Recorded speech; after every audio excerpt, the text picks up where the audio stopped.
My name is Agatha. I am 45 years old. My life is quiet now. I live alone in a small town called Riverdale. I once lived with my mother, but she passed away 2 years ago. Since then, it has only been me. I work as a nurse. Every morning I take the train to the hospital. I spend long hours with patients. Every night I take the train back home. But I carry a secret that has buried me and keeps me awake at night. For 13 years, it has followed me like a shadow. I was not always like this. Once I was happy. I was about to be married. I had a fiancé, and together we dreamed of a bright future. But one day before our wedding, he disappeared. For years I told myself, maybe he left me. Maybe he found someone else. Maybe he has a family now. I did not know the truth, not until recently. And the truth came to me in the most unusual way. His name was Max. He was tall, gentle, with a laugh that could light up a room. We were happy. We were ready to be married. My wedding dress was waiting. Our families were excited. And then he was gone. One day he was with me. The next day he disappeared. No call, no letter, no explanation. For 13 years I have carried one question inside me, a question that never let me rest. Why did you leave me? It began on a winter night. I had worked a double shift at the hospital. I was tired. It was almost midnight. I left the building and walked through the cold streets towards the station. The lamps flickered. The streets were empty. My breath made clouds in the air. I was alone, or so I thought. That night I felt footsteps behind me, soft, steady, not too close, but close enough. I turned my head.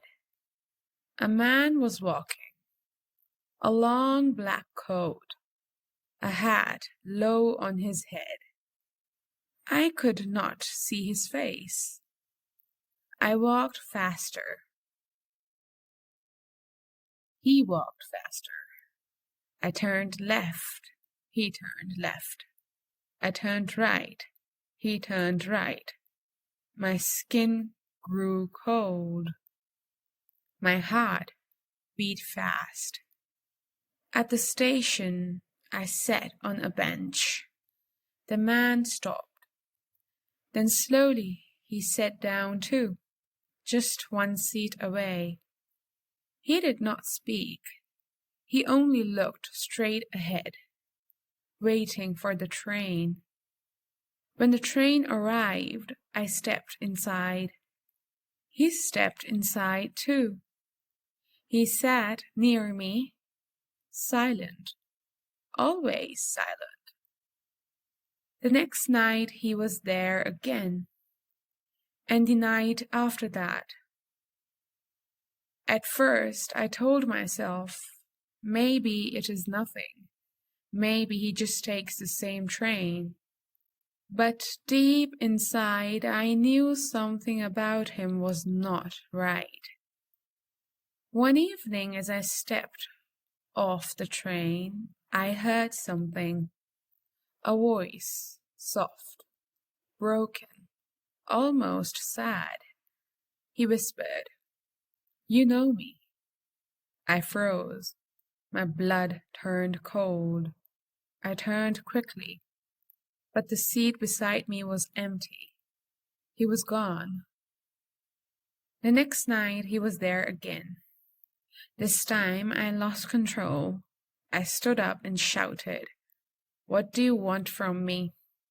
Why do you keep following me? Who are you?" An old woman touched my shoulder. I turned. She looked at me kindly and said, "Daughter, who are you speaking to? There is no one there." I turned back. The man was still sitting beside me, silent, watching, but no one else could see him. I took days off from work. I stayed home, closed the curtains, tried to rest. But the silence was not peace. The silence was heavy. I heard whispers at night. I felt eyes on me. When the phone rang, I almost screamed. I answered. At first, silence. Then that same broken voice. "Agatha." I dropped the phone. My hands shook. My breath came fast. I could not escape him. On the 7th night, he was waiting for me. Not on the bench, not in the shadows. He was standing directly in front of me. He came close. For the first time, I saw his face. His eyes were dark with sorrow. His lips trembled. He looked at me as if he had waited forever. Without a word, he reached into his coat. He pulled out something small. He placed it in my hand, then slowly he walked away. My fingers shook as I opened it. It was a torn train ticket. Old, yellow, fragile. On the ticket was a name. His name, Max. The date was 13 years ago, the night before our wedding. The same night there had been a terrible train crash. I searched. I asked questions. I looked through old newspapers, old records, and then I found it. Max was on that train. He was coming to surprise me, to start our life together. But he never arrived. He was one of the victims. For 13 years, I thought he abandoned me. For 13 years, I thought he chose to disappear. But he did not. He died before he could return.